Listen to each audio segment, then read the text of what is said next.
still possible to use the whip for encouragement in racing. And we believe, and we've reflected on this over a number of years, that it should not be allowed for use of encouragement in racing.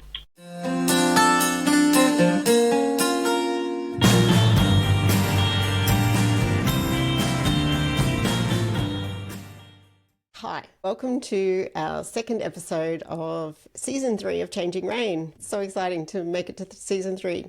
So today we are delighted to have Roly Owers join us in the Changing Rein studio. Roly, who started out as a vet, has built a highly successful international career in equine welfare and charity that sees him travel the globe, where he sits at the table of some of the largest and most powerful equestrian organisations internationally. And in 2023, Roly was awarded an OBE, no less, by King Charles for his services to horse welfare. Roly is the CEO of the charity World Horse Welfare and a director of the peak body for equestrian sport in Britain, British Equestrian, an organisation that is affiliated with the FEI. He is also a director of the British Horse Council and advises sport regulators, including the International Equestrian Federation, the International Horse Sports Confederation, and the British Horse Racing Authority. He is treasurer of the British Equine Veterinary Association and chair of the International Coalition for Animal Welfare. So why am I telling you all this? Well, if it's an important organisation nationally or globally that's related to horses, then Roly is likely to be connected to it either directly or indirectly through his work at World Horse Welfare. This means Roly Owers could be the best connected, most influential man in the equestrian world when it comes to horse welfare. So, of course, we wanted to talk to him on Changing Rein and find out about where he thinks things are at in relation to horse welfare in equestrian sport, what he believes the priorities are for the future, where he has seen success, and where he feels more work needs to be done. It's also worth remembering we all have our own perspective and are at different points in our own journey. I found some of Roly's answers super encouraging, like his views on turnout, the whip, and the option to ride bit-free in equestrian sport.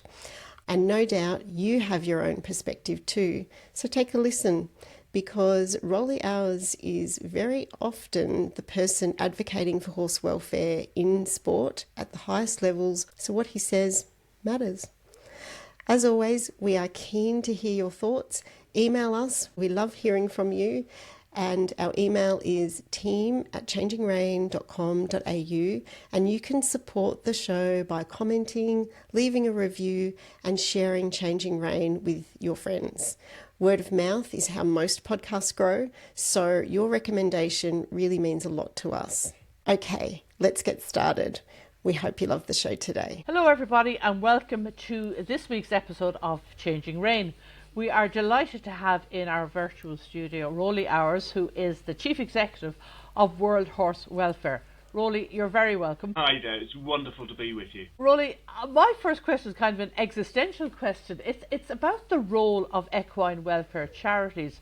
You know, you'd almost think in this enlightened day and age when we have all this knowledge and understanding and, you know, do we need equine welfare charities? What is it that means we still have to have them? And I suppose what is WHW's real USP? What makes you stand out, or what do you see your particular role is in that space? I think the reason we need equine charities and the reasons we need charities overall is just a societal thing. You have, often we talk about the third sector. You've got the private and you've got the public sector, and you have this third sector that helps bind it together. So I think it's a societal thing. Obviously, charity is as old as the hills and as a concept. So I think it really does help bind. And obviously within the equestrian world, it's mainly obviously a private, there's no public sector part to that. But the role that charities can play is to really support the equestrian world.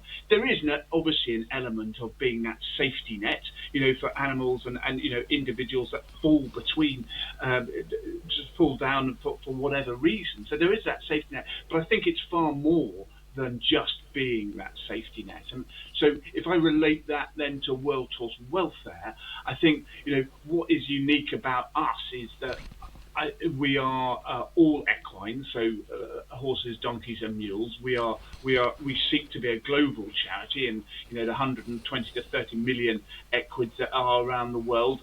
We obviously don't interact with all of them, but we seek. That's what our vision is.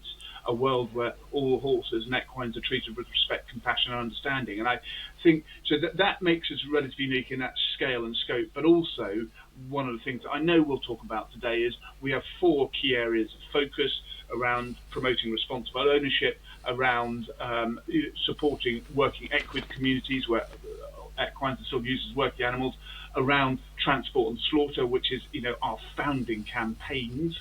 But also, we are the only equine welfare charity globally that I'm aware of that supports responsible involvement of horses in sport. So but at our heart, we seek to work in partnership. Of course, we feel there's a USP to World Horse welfare, but if we are going to have real impact, and that's what all charities, all organisations want to do, is have impact, then we have to work in partnership. You spoke, Roly, at your conference. I was lucky enough to get to watch you speaking at the conference, which I thought was fantastic, by the way. And you spoke about the evolving understanding of horse welfare. So before we sort of go too much further down the track, can you tell us or explain to us how the thinking has changed? Definitely. I mean, I think it's really encapsulated in the difference between what many people will know as the 5 freedoms. And this is a concept of animal welfare that was developed in the 1960s that's been transformational for farm animal welfare, especially over the years. But the 5 freedoms, in the main, avoids the negative. So it talks about freedom from pain and distress, from thirst and hunger. So it's talking about, in the main, freedom from. And that is a really important part of welfare, to avoid those negative experiences. But what we understand far more now is it's not just about the avoidance of the negative. It's also because horses are sentient creatures that have feelings, that they can have those positive emotions that we have.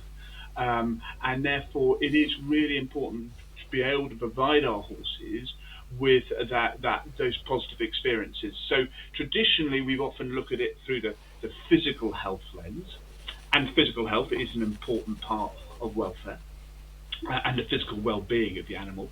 But there's also that mental well-being, and that's what the 5 domains model. It has these 4 functional domains that very much cover similar territory to what the 5 freedoms are, but it all comes into that 5th domain of the mental state. Because at the end of the day, how a horse feels in any given environment it's in, that's the ultimate judge, and that's what its welfare. It defines whether its welfare is good or bad. So I think it's that more holistic view, not just physical well-being, but mental welfare as well. I absolutely, and that's kind of the ethos of what Changing Rein is about too. It's about looking at the positives.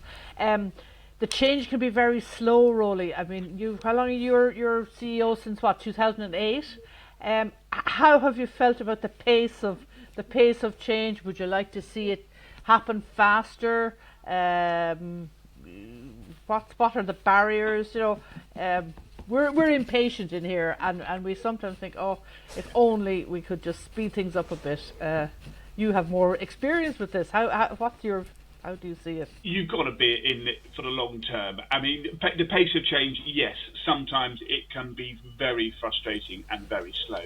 But I think it is really important. I mean, as you say, I've been with World Horse for a while now, but even over the last 5 years and the last 10, you've got to step back and see where we were and where we've come from and where we're going to. And we are definitely on a journey. And so there is, to go to the previous discussion, there is now far more people who are thinking about the mental well-being of their animals and their care, and that is a great progression.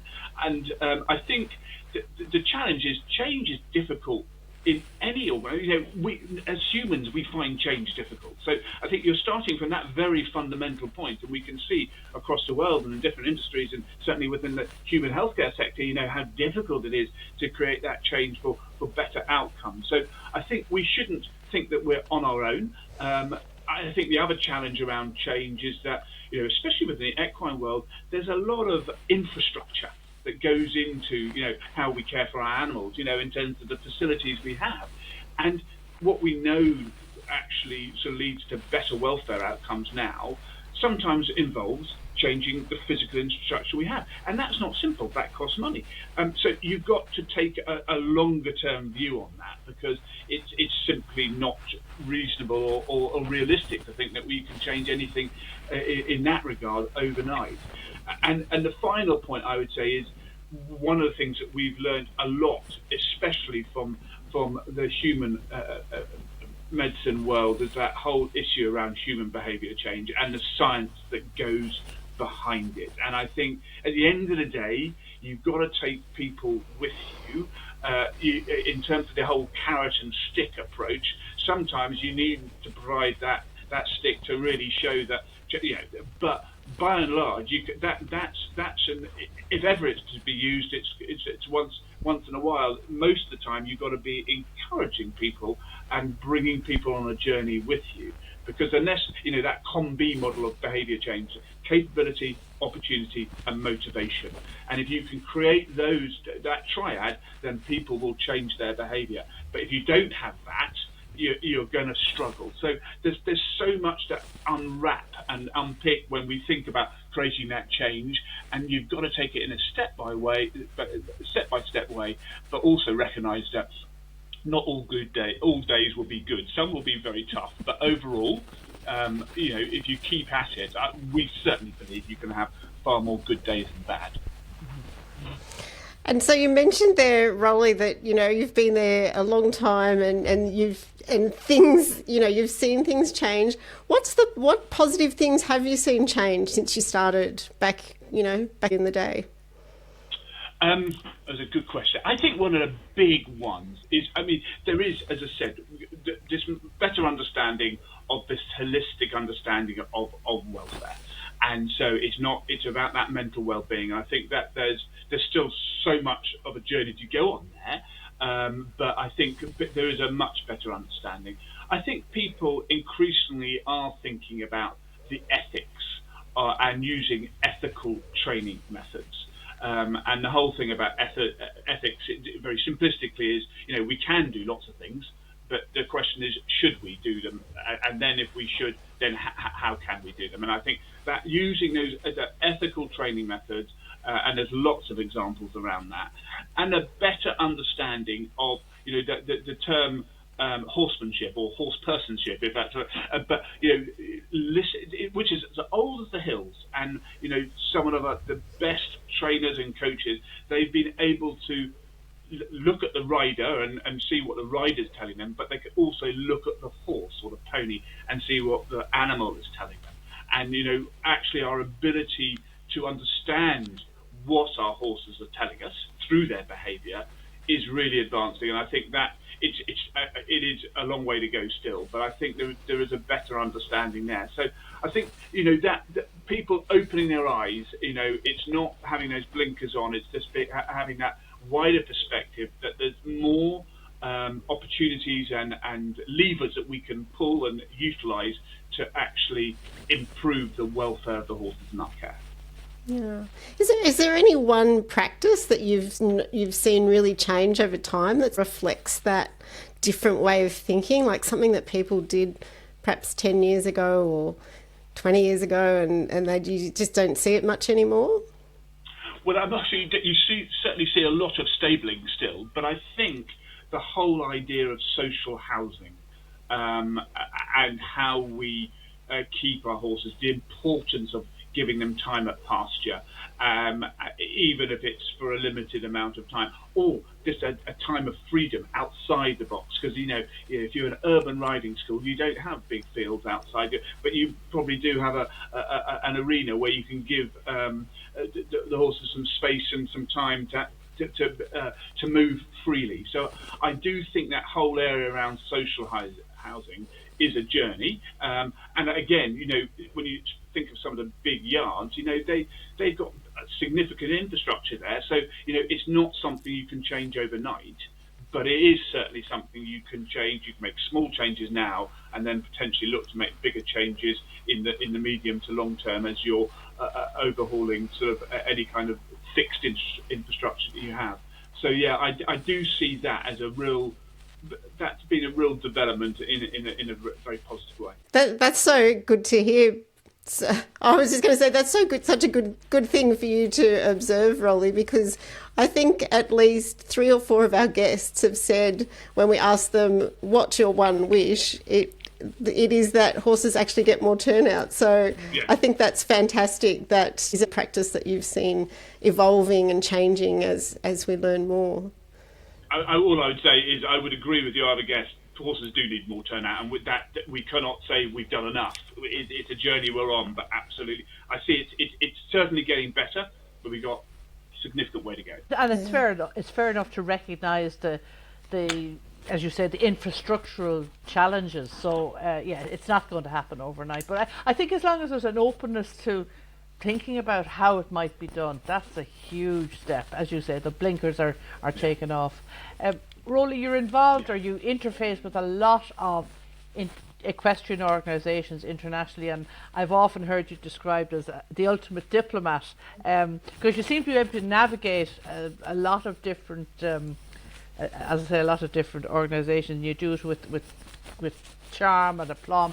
Do you ever feel like thumping the table? Do you ever feel like would you just listen to what I have to say, or is it part of that longer term vision that we just have to make haste slowly? Of course, yes, we get frustrated. Yeah, there are days, and we are dealing with situations and sometimes the answer seems so simple, and that people are so resistant to it. So, and obviously, other times, it's a far more challenging, complicated sort of scenario, and it's just being that open-minded. But I think on those days that you have those frustrations, and yes, metaphorically, I don't think I've ever been able, but I in my mind I certainly have. But as I said earlier, those days are certainly outnumbered by the days where you can have those really sort of constructive conversations. I think it is a really dangerous line to go down to think that we have this evolving understanding of what good welfare looks like. But it's certainly not black and white. And I think there is sometimes a tendency for people to say, if you're not doing it in what they believe is the best way, then you are abusing the horse. And I think some of the language and some of the way this is a very sort of shades of grey landscape, and some of the language comes out very black and white. And I really don't think that is helpful. And, in our, as you say, we interact with a lot of different organisations across the world. And, we don't always agree, and there's sometimes issues that we do not agree on, and sometimes we just have to agree to disagree.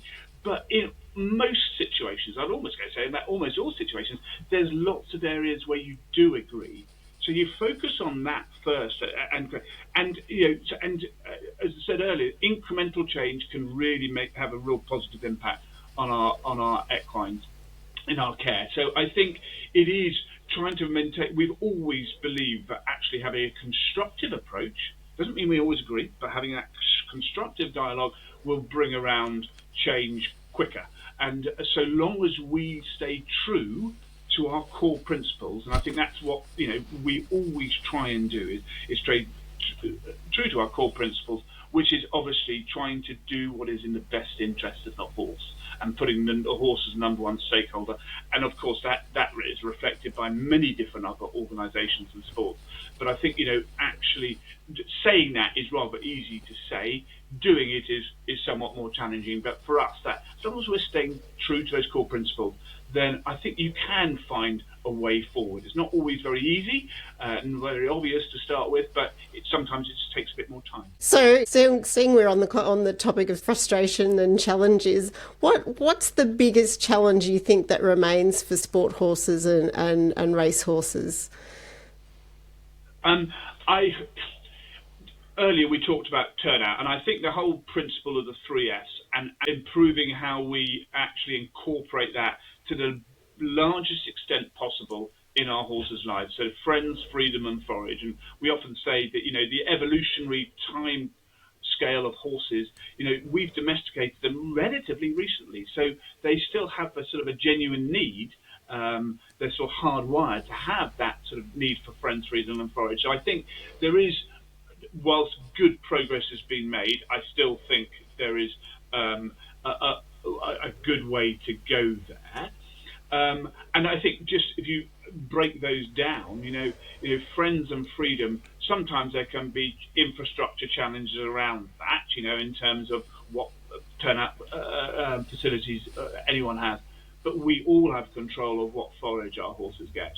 And whilst weight management is a real issue, we can never forget the really important role that forage plays in providing our horses with a good life. And then the other aspect that I think is, the biggest transformation for me, certainly over the last decade, is equine learning theory, how horses learn.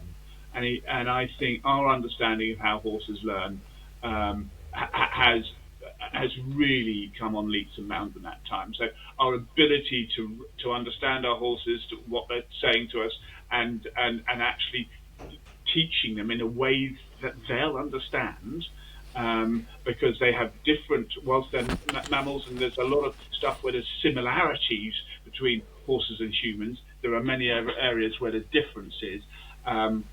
And I think, actually getting our horses, they are not humans in terms of how they learn.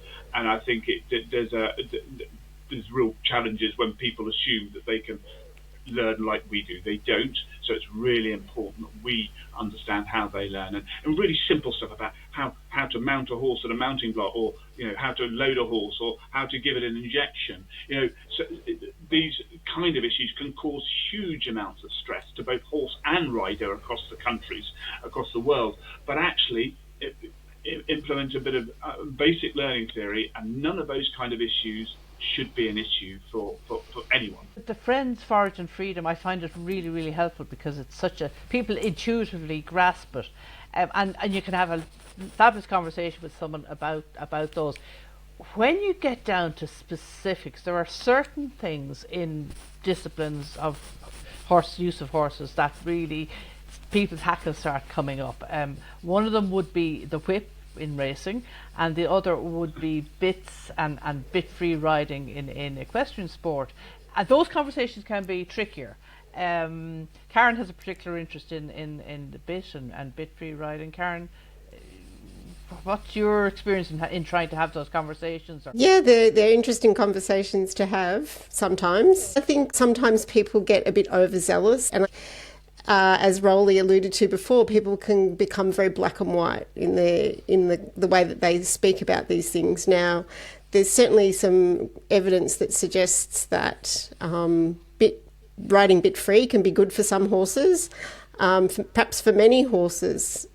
But I think the thing that I'm really interested in is it possible, do you think, Roly, to allow people the option of riding bit free in most equestrian sport? Because some equestrian sports already allow it. So things like endurance, for example, you can ride a horse bit free. But in other sports like dressage, at the moment, I think for the most part you can't. So do you think there's a place for giving people the option? Absolutely, yes. We absolutely believe that, because I think it goes to that principle of every horse is an individual. Of course, a lot of what we've talked about today are sort of overarching principles, but you've got to, when we talk about friends, freedom and forage, for example, everyone will say, God, I turn my horse out and he comes straight back in again. Now, some horses will do it, although you need to think sometimes about why they're doing that. But if they have the choice, then again, you're providing them a significant sort of degree of control, and therefore in their lives, which will then be good for their welfare and their well-being. But I think when it comes to bit and the bitless, I absolutely agree with you, Karen. I think it is very unfortunate. It's a very binary issue. So yes, I believe we believe that there should be individual choice. I think the supplementaries I'd put to that is there is the whole issue around safety. And I don't think you can simply ignore it. Equally, just because for a rider to feel safe, they have to put a bit in a horse's mouth, I don't think that we wouldn't agree with that either. But I think there is an issue around safety that cannot be ignored. You can hear people sort of assume that bitted is not so good and bitless is welfare friendly, and it's not that simple. And certainly, there are many or some bitless bridles that I think actually cause potentially more issues than some bitted bridle. So I think, as ever, this is not an easy landscape. There is more research evolving in this area all the time, and that's a really good thing. Because sometimes, the physical size of the bits we are putting in our horse's mouth, it's not something questions should be asked. And we should be putting that research in to see. But I think at its heart, it has to be an individual choice about what is in the best interest of the horse. And I think if we're making our choices around bit or bitless or anything else in terms of tack and equipment or any other aspect of training regimes, if we're making it in the best interest of this individual horse, then that has to be the right way forward. And the same is with different training methods. Whether one of the terms I hate is barefoot. I've always believed horses are shod or they're unshod, and barefoot I think is sort of anthropomorphic and gives it's not very helpful. And people get so fixated by this is the only way, and I think when anyone's saying this is the only way, because the horses are individuals, I think fundamentally they're wrong. Right? That because you've got to be able to have the choice to work with your individual equine and find out what is best for them. Yeah, that's really interesting you raise that, because we interviewed a farrier from here in Victoria, where I'm from, and he says basically exactly that it's not barefoot or bust, and he's a pioneer in barefoot hoof care, but he's also a farrier, and that was really the key take out of his episode, wasn't it, Mita? Absolutely. Horse, that you've got to find the right solution for the horse. And look, as we've seen in politics and everything that's going on in the world at the moment, people like binary, but actually there's very little in the world of binary. You know what I mean? Most of it is nuanced, and there's complexities, and so it just and I think your point, Rory, is just to be curious and to just stay open to other ways of doing things, but plotting your course, that is certainly the way we're trying to do it. I suppose the other bit of kit, if you like, that raises hackles is the whip. As you know, Roly, I have a racing background, and this is one of those topics that really gets people polarised. And one of the interesting things for me is that it's used as one of these slippery slope arguments. If we ban the whip, well then racing is finished, or words to that effect, which I really can't. It doesn't sit well with me. And I know that World Horse Welfare was, although you're a critical friend to racing, which is a really valuable position to have and to be in, you had a dissenting opinion, I think, on the BHA's latest consultation on the whip. Would you like to expand a little bit on that?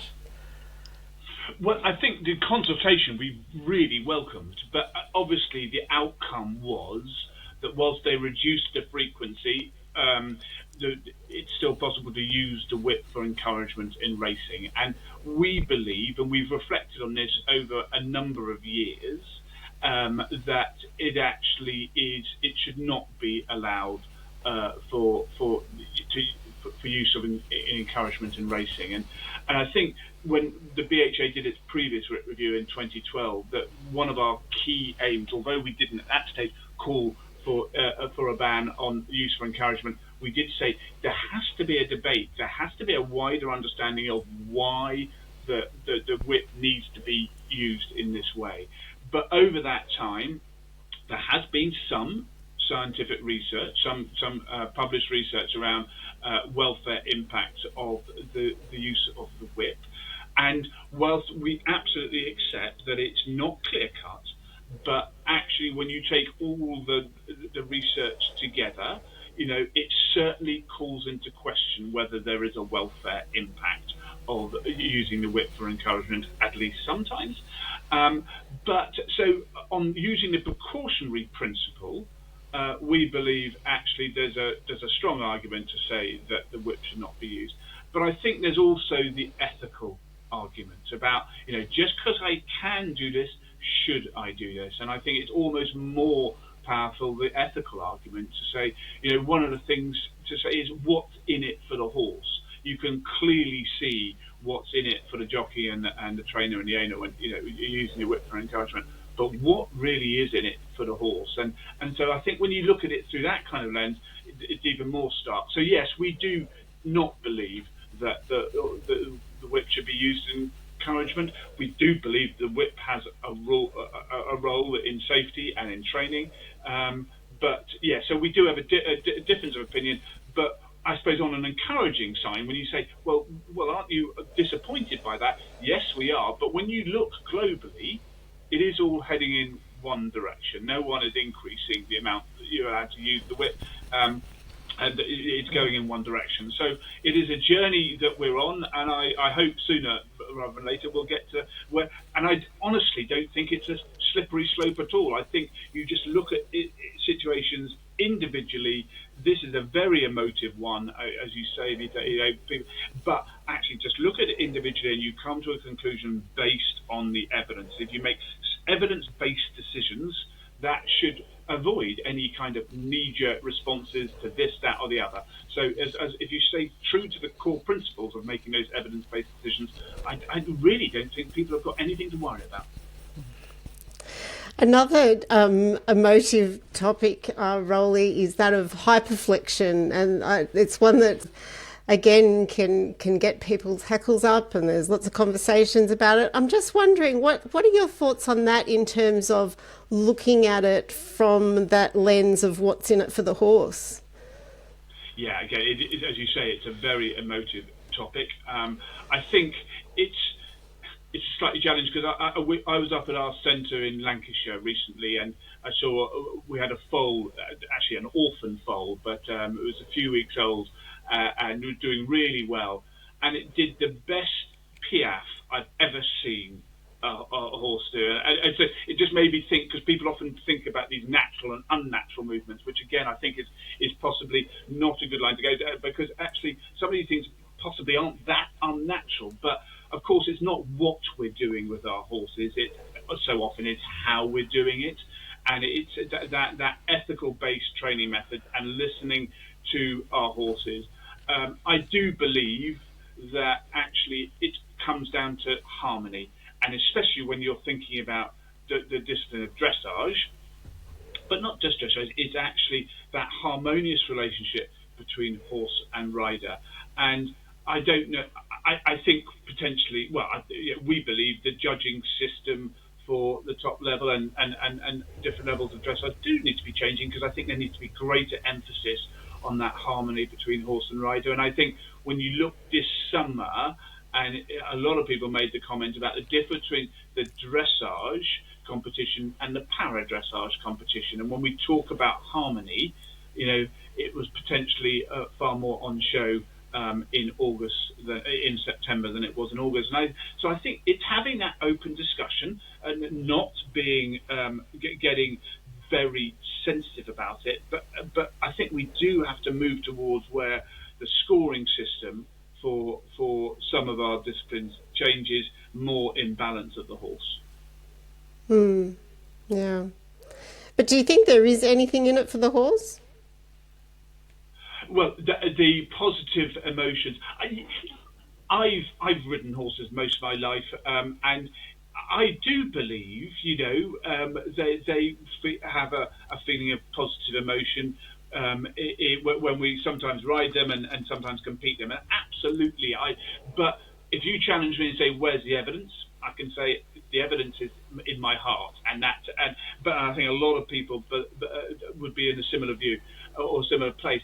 But what's really encouraging, and we heard this at the World Horse Welfare Conference recently, is that there is now more focus globally going into actually the positive emotions of horses, and so how we can show that horses are enjoying something at any moment in time. And so I think being on that journey will really help answer that question, Karen, because the straight answer is we can look at whether they're expressing any negative behaviours, which is obviously what we've been very reliant on today, with good effect. But now, as we can see, actually, what are those positive impacts? What are those positive emotions? I think that's going to really help us understand and evolve how we train and compete our horses.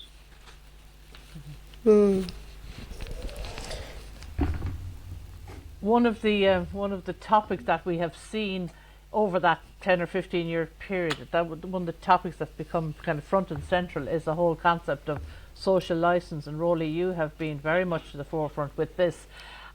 Sometimes, again, discussing Friends, Forage and Freedom, that gets a positive reaction from people. Talking about social license, particularly within the horse world, again, is almost something that gets people a bit defensive. Is it a concept that maybe outlived its usefulness, or is there another way of describing it? I've heard public acceptance being used rather than social license. How do we need to move a bit further along with that concept too? In terms of has it lived its time, absolutely not. Our interactions with each other, with the planet, with animals on the planet, is changing, evolving all the time. And I think what is so important is that I always say this is not, in our view, it's not mob rule. It's not society saying this, so we've got to do that. But what this is all about is actually listening to what society and also those within the equestrian world are telling us, and taking that into consideration when we're making decisions. That might mean we make changes. It might mean that we don't make changes, but where we don't, we need to justify why we are not, and being happy that it's in the right interests of the horse. So absolutely, I think whatever you want to call it, it's here for forever, and I think that's a good thing. But I do accept the fact that social license can come across potentially as a bit of a management consultancy term, and there are people who definitely have antibodies to it. My simple answer is we don't really mind what you call it, as long as you're taking on the sentiment of what it's all about. Yes, but we do often now use public acceptance, because it's possibly a more direct term, and that's what social license is. So it's the reason that social license came about is it's quite an old concept. It's actually over 200 years old, but it really came to the fore in the 90s with the mining industry. So there is, when you look at the academic sort of basis, there's quite a lot of work done around social license. So that's the heritage of it. But going forward, I mean, as I say, maybe public acceptance is a better term. But as I said earlier, it is really important that we don't ever think we can put a tick in that box, because it is evolving. We need to evolve, and we can't stand still. And if anyone believes that we should be standing still, I really do think that makes a very challenging future. So do you think there's a genuine threat to the social license at the moment, Roly, for equestrian sport?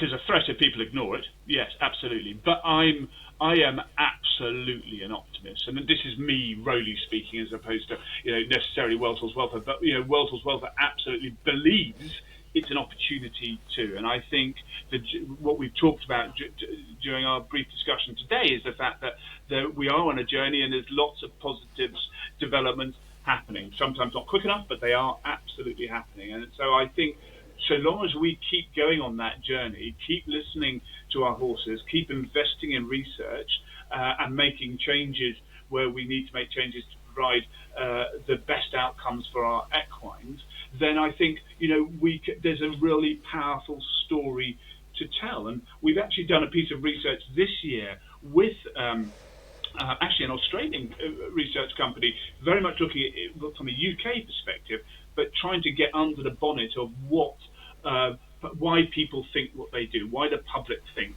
that what they do, and what drives their acceptance of horse sport. And one of the big things that's shown is that trust is the number one driver of acceptance, and that reflects the research in lots of different industries.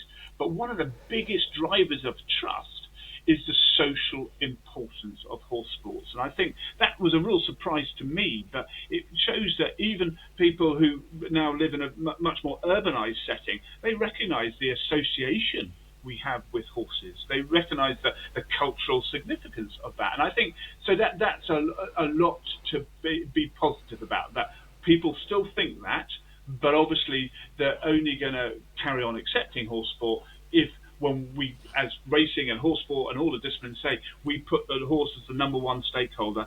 As long as we're telling and showing people how we are truly doing that, then I think there is absolutely a secure future.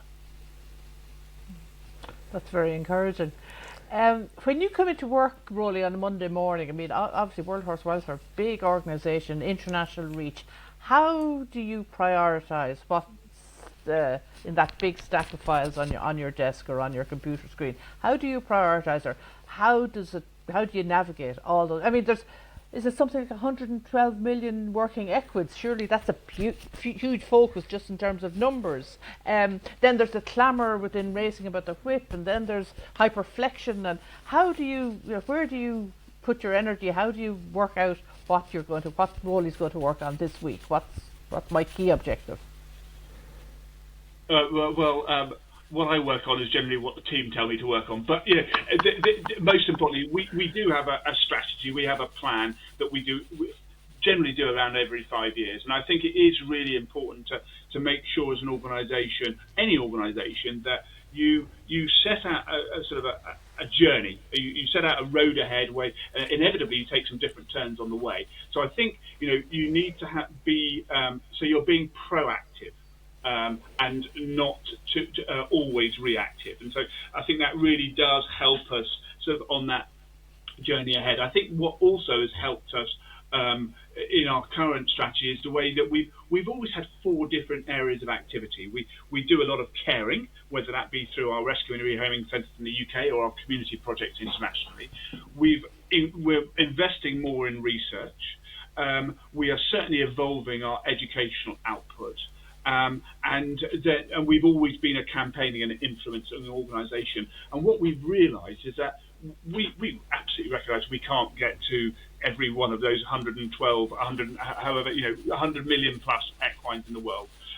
But what we can do is, the interconnectivity. So what we're learning through our caring and where we're dealing with ones, the tens, the hundreds of animals, that will then help us inform and provide a basis for our research to really help understanding what those root causes are, which then can inform our education. And then once you talk about education, you're talking about hundreds, thousands and millions of owners and horses. And of course, once you get to that influence, if we can change practice, policy and attitudes on a global level, then you have a chance to really impact that sort of global number. So it's that interconnectivity and the importance of working in partnership.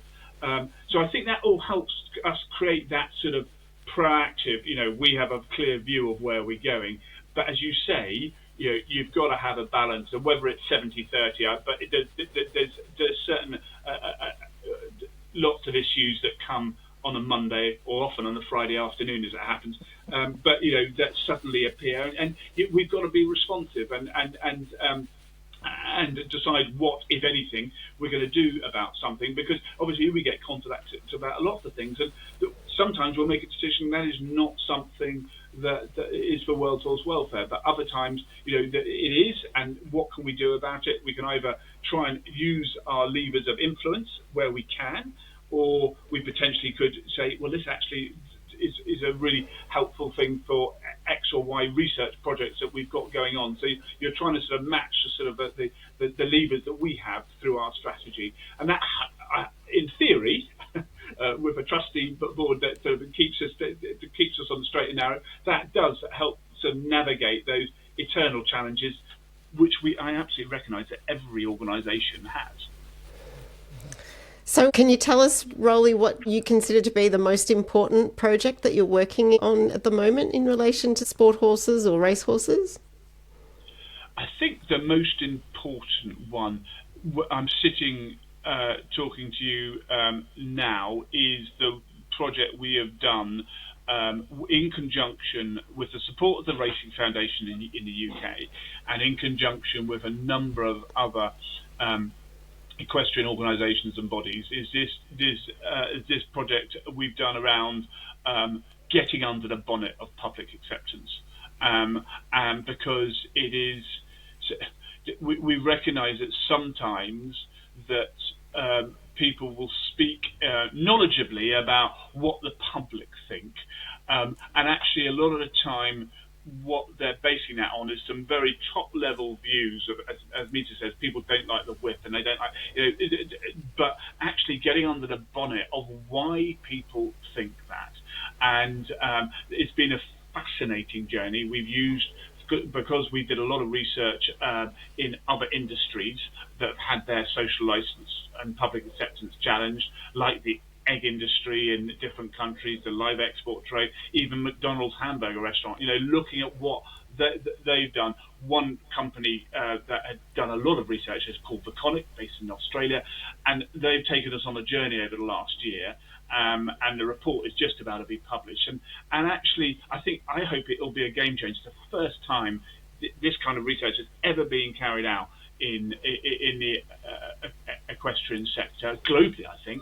And so I think it's going to be a step change in terms of us being able to tell the story of what the horse sport is doing, and it's what it's all about, how we're putting the horse as number one stakeholder, the changes we're making, but also speaking to the general public around their values and sharing their values and speaking a common language in some ways.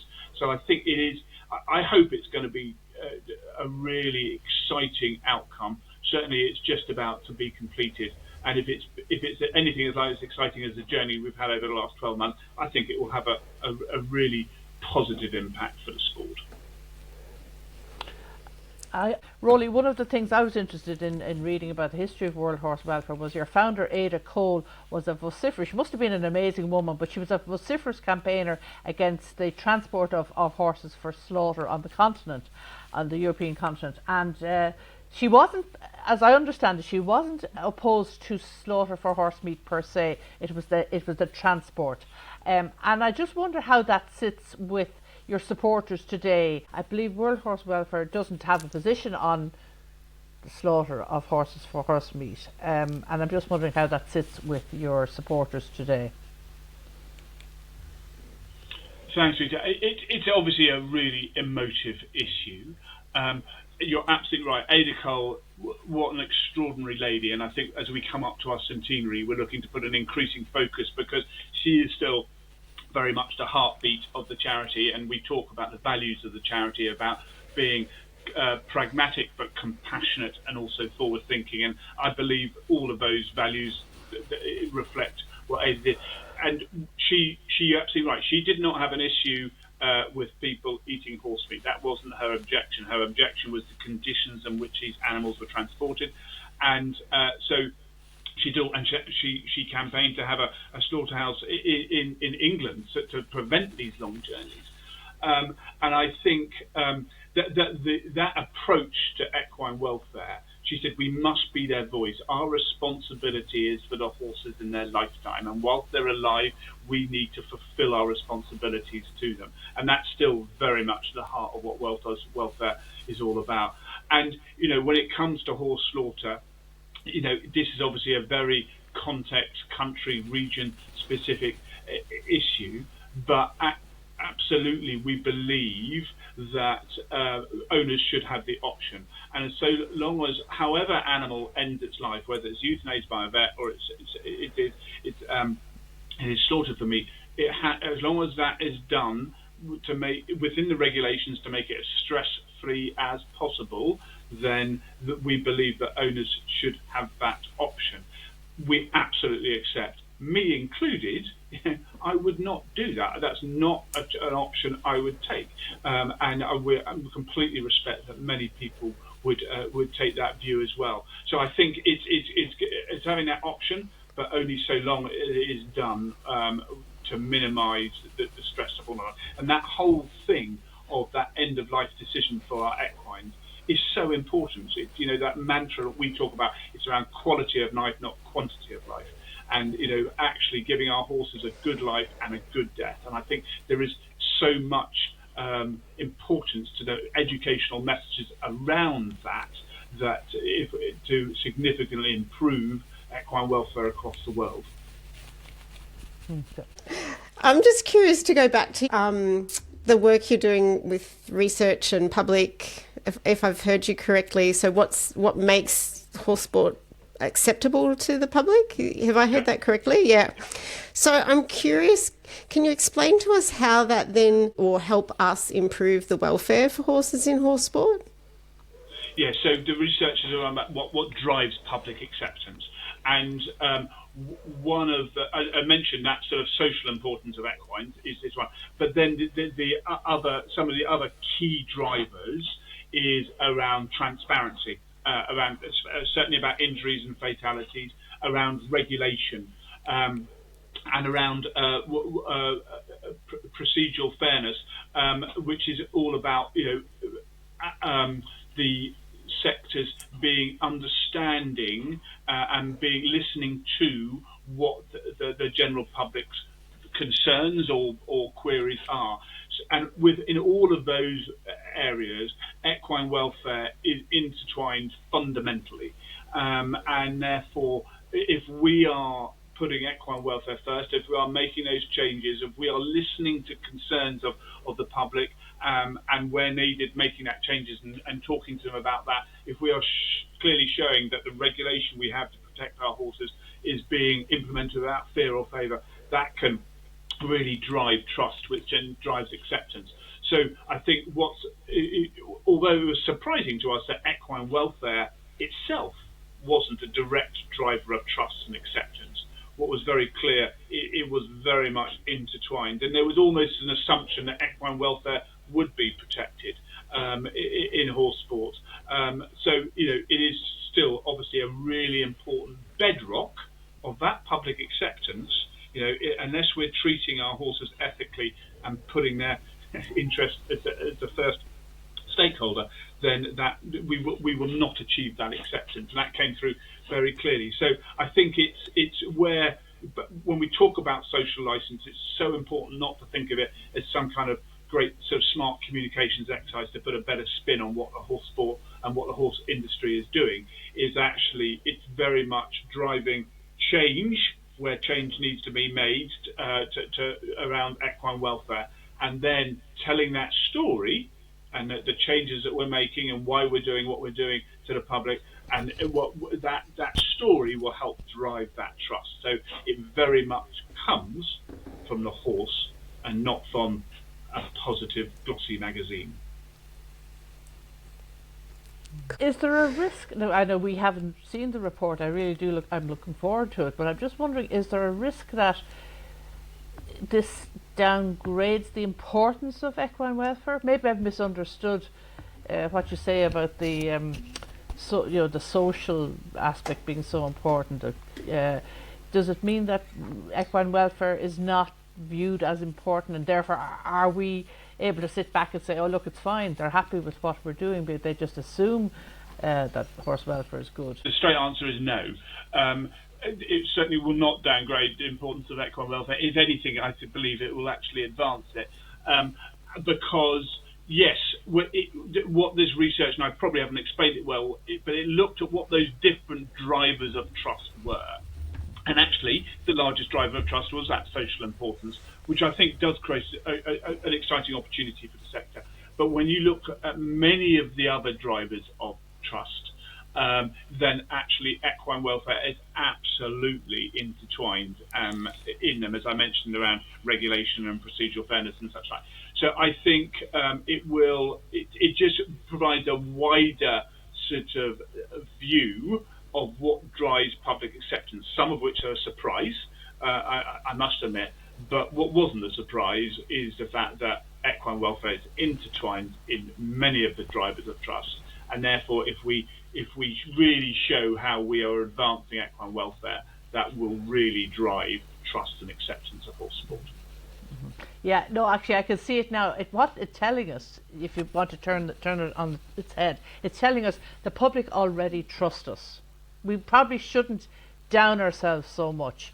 The public already trusts us. We just have to maintain that trust and increase that trust. That's really where it's, or what's saying to me.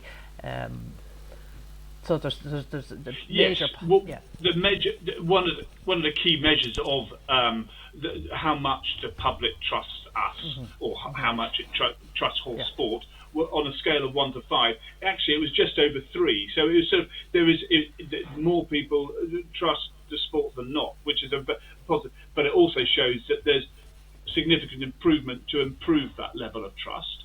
But there's a good bedrock to work on, and I think these levers, as we call them, in terms of what is driving trust, can really help us do that over time. Yeah, I mean, we've often talked here on the podcast about headspace. Headspace is a good thing, that there is room for improvement, and that's what we're about. That's what World Horse Welfare is about. If we were where we needed to be, we could just pack up our tent and go home. But there's always things we can do better. So that's what keeps us all going, I think. Definitely. Oh, okay. All right. So, Roly, if you've been listening to Changing Rein, you'll realise we always have a genie question at the end of the interview. And so we want to ask you if our Changing Rein genie could grant you a wish and there's no limitations on this wish, anything you want, what is the one project, change, initiative that you would like to see happen if it was possible? Thanks, Karen. I've listened to, obviously, a number of Changing Rein podcasts, and I'm always amazed that people just stick to just one, because I would have far more than one. But I think, in terms of the change, the vision of World Horse Welfare is where every equine is treated with respect, compassion, and understanding globally. And so in terms of a vision of a change, that's what I would love. I think to maybe I'm sure you'll challenge me and say, well, what does that actually mean, and bring that into life before. And I think it is where everyone in a horse sport is truly looking through the lens of the horse. And I think to really understand what drives and what makes horses healthy and happy, because so often within the business of our lives we're doing things because we've got a competition to get to, or really putting the health and happiness of our horses at the centre, and where our evolving understanding of equine behaviour is really increasingly taken as part of, when we talk about looking through the horse's lens, you can do that by listening to what the horse is telling you, and truly being able to do that, and keeping ourselves open-minded about changes that we need to make, keeping ourselves fully informed about the latest research that comes out, because it is evolving all the time, and then overlaying that perspective of truly looking through the horse's lens by that sort of ethical consideration, that for just regularly a mantra for us for big decisions and small,